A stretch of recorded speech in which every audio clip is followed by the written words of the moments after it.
आज हम आपके लिए लेके आए हैं class 11th physics unit number 1, जिसका नाम है यूनिट्स एंड मेजरमेंट। इससे पहले कि हम इस यूनिट को, इस चैप्टर को पढ़ना स्टार्ट करें, क्लास 11th के स्टूडेंट्स के लिए कुछ कहना चाहूँगा कि देखिए, मेरा मकसद यहाँ पे आपको डराना नहीं है, पर एक आप एडवाइस ये समझ लीजिए कि आप 9th 10th से 11th में आए हैं, तो एक बात का ध्यान रखिएगा कि क्लास 11th की पढ़ाई 9th 10th की तरह नहीं है। यहाँ पे आपको अपना बहुत सारा टाइम डिवोट करना पड़ेगा। बीइंग अ साइंस स्टूडेंट आपको बहुत सिंसियरली पढ़ाई करनी पड़ेगी। लॉकडाउन का टाइम चल रहा है, कुछ लोग छुट्टियां मना रहे हैं, इसे छुट्टी मान के घर में मज़े कर रहे हैं। तो अगर आप साइंस स्टूडेंट हैं तो आपके लिए कहना चाहूँगा कि आपके लिए ये गोल्डन अपॉर्चुनिटी है। इस टाइम को यूटिलाइज़ कीजिए। आप ऑनलाइन पढ़ाई कीजिए, आपके टीचर्स आपको स्टडी मटेरियल प्रोवाइड कर रहे होंगे।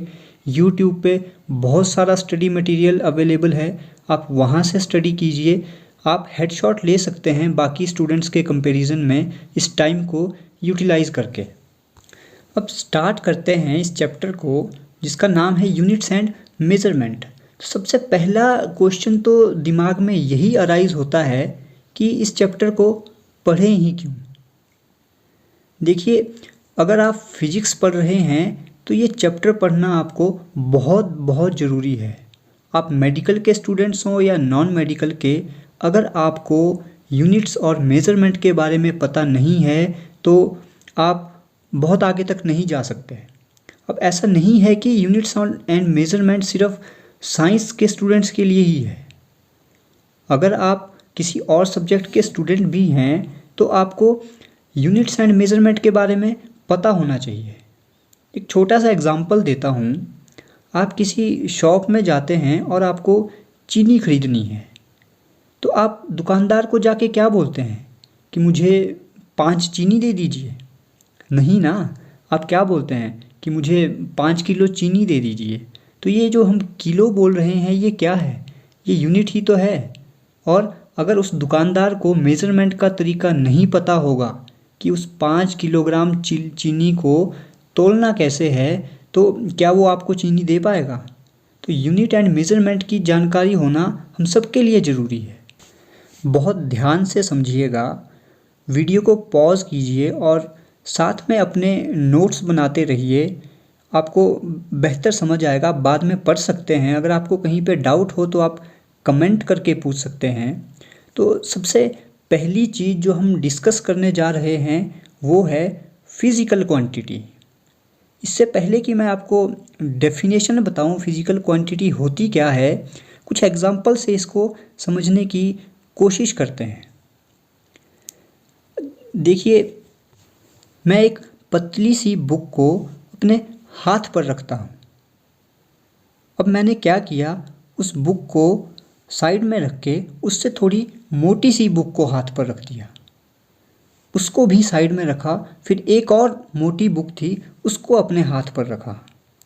अब मुझे एक सब में एक कॉमन चीज़ फील हुई। क्या आप बता सकते हैं वो क्या है? उन सब का वेट। तो सब में एक कॉमन कैरेक्टरिस्टिक थी जिसको हम क्या नाम दे देते हैं? वेट। वो वेट सबका अलग अलग था। कोई 2 किलो होगा, कोई 5 किलो, कोई 7 किलो। तो ये जो कॉमन कैरेक्टरिस्टिक सबकी थी, इसको हम क्या नाम दे देते हैं? इसी को हम बोलते हैं फिज़िकल क्वांटिटी।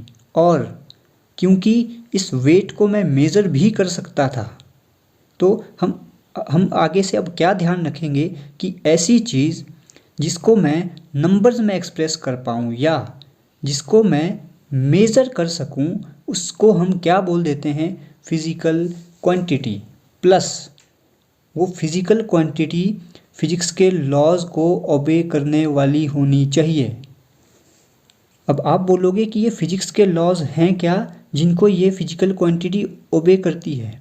हम इन लॉज को बनाएंगे, पढ़ेंगे, ये बाद का टॉपिक है। तो उम्मीद है आपको फिजिकल क्वांटिटी समझ में आई होगी। सिंपल लैंग्वेज में हमने क्या बोला? फिजिकल क्वांटिटी वो कैरेक्टरिस्टिक है जिसको हम मेज़र कर सकते हैं या जिसको हम सिंपली नंबर्स में एक्सप्रेस कर सकते हैं और जो फिजिक्स के लॉज को ओबे करती हो, उसको हम बोल देते हैं फिजिकल क्वांटिटी। बात करते हैं कुछ एग्जांपल्स की। अगर मैं आपसे पूछ लूँ कि जिस रूम में आप बैठे हो उस रूम की लंबाई कितनी है, तो दिमाग में एक चीज़ आती है कि क्या हम लंबाई को मेज़र कर सकते हैं? बिल्कुल कर सकते हैं। तो अगर हम लंबाई को मेज़र कर सकते हैं तो लंबाई हमारे लिए क्या हुई? लेंथ हमारे लिए क्या हुई? लेंथ एक फिजिकल क्वांटिटी है। टाइम, हम टाइम को मेज़र कर सकते हैं, बिल्कुल कर सकते हैं। टाइम एक फिजिकल क्वांटिटी है। मास को भी हम मेज़र कर सकते हैं। मास भी एक फिजिकल क्वांटिटी है। अब एक और एग्जांपल लेता हूँ। मैं बोलता हूँ कि मैं आपको देख के बहुत खुश हुआ। खुश होना यानी हैप्पीनेस, क्या ये फिजिकल क्वांटिटी है? क्या आप हैप्पीनेस को मेज़र कर सकते हो? मैं कितना खुश हुआ, क्या आप इसको नंबर्स में एक्सप्रेस कर सकते हो? नहीं कर सकते। तो हैप्पीनेस फिजिकल क्वांटिटी नहीं है। किसी ने बोला कि वो बहुत अच्छा पेंटर है, तो ये पेंटर होना उसकी स्किल है। पर क्या ये स्किल एक फिजिकल क्वांटिटी है? क्या आप मेज़र कर सकते हो नंबर्स में कि वो कितना अच्छा पेंटर है? 5 गुना, 6 गुना, 10 गुना? हम नहीं कर सकते। तो स्किल फिजिकल क्वांटिटी नहीं है। इमोशंस फिजिकल क्वांटिटी नहीं है। एक और एग्जांपल लेते हैं, बहुत अच्छा एग्जांपल है, आपको अच्छे से समझ आएगा। बल्ब चमकता है, लाइट जब हम जलाते हैं बल्ब चमकता है, तो क्या वो चमकना, वो चमक जिसको हम बोलते हैं इंटेंसिटी, क्या वो फिजिकल क्वांटिटी है? अब आप बोलोगे सर चमक को कैसे मेज़र करेंगे, ये तो फिजिकल क्वांटिटी नहीं है। पर इंटेंसिटी फिजिकल क्वांटिटी है, हम इसको मेज़र कर सकते हैं। अब आप बोलोगे सर इसको मेज़र करेंगे कैसे? एक बहुत सिंपल सा तरीका है। इस एक्सपेरिमेंट को कॉलेजेस में परफॉर्म भी किया जाता है। क्या करते हैं कि एक साइड आप बल्ब जला लो और एक साइड आप मोमबत्ती जला लो, बीच में आप एक खाली कागज़ रख दो। अब उस कागज़ पे एक स्पॉट बनाया जा सकता है, ब्लैक स्पॉट। ये एक्सपेरिमेंट किया जाता है। एक तरीका आपको बता देता हूँ कि अब जब आप दोनों साइड से उस पेपर को देखना स्टार्ट करोगे तो एक साइड आपको कम चमक दिखाई देगी और बल्ब वाली साइड आपको ज़्यादा चमक दिखाई देगी। अब हम क्या करेंगे, उस एक मोमबत्ती के साथ हमने एक और मोमबत्ती जला के रख दी, चमक थोड़ी और बढ़ेगी। 3 मोमबत्ती रख दी, 4 मोमबत्ती रख दी। एक टाइम ऐसा आएगा जब दोनों साइड इंटेंसिटी क्या हो जाएगी, बराबर हो जाएगी। उस टाइम पे वो जो ब्लैक स्पॉट था वो डिसअपीयर हो जाएगा। तो हम क्या बोलेंगे कि वो जो एक बल्ब था उसकी चमक 10 कैंडल के बराबर है। तो हमने चमक को मेज़र कर लिया इन टर्म्स ऑफ कैंडल। तो चमक को हम बोल सकते हैं, क्योंकि हमने इसे मेज़र कर लिया तो ये हमारे लिए एक फिजिकल क्वांटिटी है। और देखिए हम फिजिकल क्वांटिटी को रिप्रेजेंट कैसे करते हैं, कैसे लिखते हैं। अगर मैं Q को बोलता हूँ फिजिकल क्वांटिटी है, तो इसको हम लिखते हैं N इंटू U, जहाँ पर N क्या होता है, N is numerical value and U is unit. For example मैं लिखता हूँ, हम बोल देते हैं कि इस कमरे की लंबाई 5 मीटर है, तो ये लंबाई हो गई physical quantity. 5 is numerical value, हमने बोला 5 metre and metre is unit. तो हम जब भी फिजिकल क्वांटिटी को लिखेंगे हम हमेशा कैसे लिखते हैं, न्यूमेरिकल वैल्यू इनटू यूनिट। अब दूसरी टर्म की बात करते हैं, यूनिट। यूनिट क्या होती है? देखिए जब भी हमने फिजिकल क्वांटिटी को लिखना हमने सीखा तो हमने फिजिकल क्वांटिटी को लिखा एक न्यूमेरिकल वैल्यू और साथ में हमने मल्टीप्लाई कर दिया यूनिट से। तो सबसे पहली बात जो दिमाग में आपको बिल्कुल क्लियर करनी है वो क्या है कि यूनिट किसकी होती है, एक फिजिकल क्वांटिटी की ही यूनिट होगी।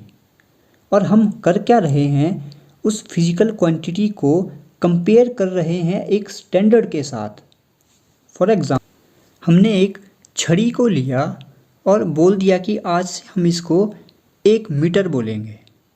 अब अगर मैं आपसे पूछ लूँ कि इस कमरे की लंबाई बताइए क्या है, तो आप क्या करेंगे? उस छड़ी को लेके कमरे को नापना शुरू करेंगे और आप क्या बोल देंगे? अगर कमरे की लंबाई 5 मीटर थी तो आपने 5 बार छड़ी से उस कमरे को नापा होगा। तो आपने क्या किया? उस लंबाई को, कमरे की लंबाई को उस छड़ी के साथ कंपेयर कर दिया। इसी को हम बोलते हैं यूनिट। तो अगर इसकी डेफिनेशन बोलें तो क्या होगी? हमने जैसे पहले बोला यूनिट एक फिजिकल क्वांटिटी की ही होगी, तो यूनिट की डेफिनेशन है unit of a quantity is a standard measurement. एक स्टैंडर्ड, जो हमने बोला, हमने एक छड़ी को स्टैंडर्ड मान लिया कि हम इसको आज से 1 मीटर बोलेंगे। तो unit of a quantity is a standard measurement of the same quantity for purpose of comparison. Unit को लेने का हमारा मतलब ही क्या है कि हम कंपेयर करेंगे। अब बात करते हैं एसआई यूनिट्स की। ये एसआई यूनिट है क्या और इसकी ज़रूरत क्यों पड़ी? एसआई यूनिट की फुल फॉर्म है स्टैंडर्ड इंटरनेशनल यूनिट। इसकी ज़रूरत पड़ी क्यों? मैं आपको बताऊं कि पहले जब दुनिया आपस में कनेक्टेड नहीं थी, इतना संपर्क नहीं था आपस में, इंडिया में आपको पता है मेज़रमेंट कैसे की जाती थी। जैसे अगर आपको धोती खरीदनी है तो बोला जाता था कि 5 हाथ धोती दे दीजिए, 6 हाथ धोती दे दीजिए। तो ये इस तरह के स्टैंडर्ड पहले बनाए हुए थे। जब दुनिया आपस में कनेक्टेड हो गई तो हमें ज़रूरत पड़ी एक ऐसे स्टैंडर्ड्स की कि जिनकी वैल्यू इंडिया में भी सेम रहे, ब्रिटेन में भी सेम रहे, यूएसए में भी सेम रहे। ऐसा नहीं होना चाहिए कि जैसे अगर आप 5 किलो आलू लेने जा रहे हैं तो वो 5 किलो आलू की जो क्वांटिटी है वो इंडिया में कुछ और हो, यूएसए में कुछ और हो। इन सब चीज़ों से बचने के लिए एक स्टैंडर्ड क्रिएट किया गया जो सारी कंट्रीज़ को दे दिया गया कि आज से सबके लिए ये 1 केजी है। तो इसी को हम क्या बोल देते हैं? SI units. यानी हमने एक स्टैंडर्ड क्रिएट कर दिया जिसको सारी कंट्रीज़ फॉलो करेंगी। तो एसआई यूनिट्स हैं क्या? It is internationally accepted standard used in measurements. अब ये एसआई यूनिट्स बनाए किसने? हम लोगों ने तो नहीं बनाए होंगे। एक बॉडी है जिसका नाम है general conference of weights and measurement. इसमें बहुत सारी कंट्रीज़, ऑलमोस्ट सारी कंट्रीज़ का एक मेंबर होता है जो इन स्टैंडर्ड को बनाते हैं। और ऐसा नहीं है कि एक बारी बना दिया तो इसको ये अपडेट नहीं करते। ज़रूरत के हिसाब से और टाइम के साथ साथ इन चीज़ों को अपडेट भी किया जाता है। लास्ट टाइम 1971 में एसआई यूनिट्स को अपडेट किया गया था। इससे पहले कि हम यूनिट्स को देखें कि किस फिजिकल क्वांटिटी की क्या यूनिट है, कैसे उसको लिखा जाता है, एक छोटी सी टर्म आती है यूनिफिकेशन। ये यूनिफिकेशन क्या है? हम साइंस में हमेशा कोशिश करते हैं कि एक टर्म से बहुत सारी टर्म्स को डिफ़ाइन कर दें। इसी को बोला जाता है यूनिफिकेशन। फॉर एग्ज़ाम्पल, आपको बोला जाए कमरे की लेंथ बताइए क्या है, आप झट से नाप के बता देंगे 5 मीटर। अब मैं आपसे पूछ लूँ इस कमरे की विड्थ कितनी है, आप फिर से नाप के बोल देंगे 6 मीटर या 4 मीटर। अब मैं आपसे पूछ लूँ कमरे की हाइट बताइए, अब झट से नाप के बता देंगे 10 मीटर। अब एक चीज़ नोटिस कीजिए, इन सब में क्या कॉमन था? 5 मीटर, 4 मीटर, 10 मीटर, यानी इन सब की यूनिट सेम है, मीटर। तो हमारे लिए हमने नाम ज़रूर दिया है विड्थ और हाइट, लेकिन ये सब है क्या? लेंथ ही है। तो हमने लेंथ से ही इन सारी टर्म्स को डिफ़ाइन करने की कोशिश कर दी। इसी को हम बोल देते हैं यूनिफिकेशन। अब यूनिट्स या फिज़िकल क्वांटिटीज़ हमारे पास 3 टाइप की हैं। एक है बेस यूनिट जिसको हम बोल देते हैं फंडामेंटल यूनिट्स, सेकंड टाइप है derived units and third one is supplementary units. अगली वीडियो में हम बात करेंगे फंडामेंटल यूनिट्स क्या होती हैं, डिराइव्ड यूनिट्स क्या होती हैं, सप्लीमेंट्री यूनिट्स क्या हैं, इनको किस तरह से लिखना है, कुछ रूल्स हैं जिनको फॉलो करना पड़ता है लिखने के लिए, और साथ में हम किलोग्राम की डेफिनेशन, मीटर की डेफिनेशन, सेकंड की डेफिनेशन, इन सबको भी बहुत आसान तरीके से याद करना सीखेंगे कि किस तरह से इनको समझना है। तब तक के लिए थैंक यू।